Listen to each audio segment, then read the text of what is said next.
bodine. Bodine ini kan sawangan bahaya, jan kaya botol Yakult. Botol Yakult ki lek cilik. Iya ya, cantik aku mah. Galon iki ngono. Malah gede.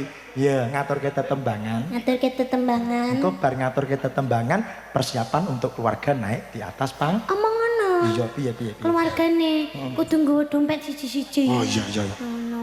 Anu nyuwun sewu. Pak Tembus, Bu Sri kali Pak Yasin. Aja deh aku mau ndek utang Pak Tembus ya. Lho lah iya kowe pijet ro bayar ngono. Oh, apa enak men. Memang pijet ngarep apa kita? Karo heeh. Aja mbok sandeni Mas kable, soalnya rada rendangan.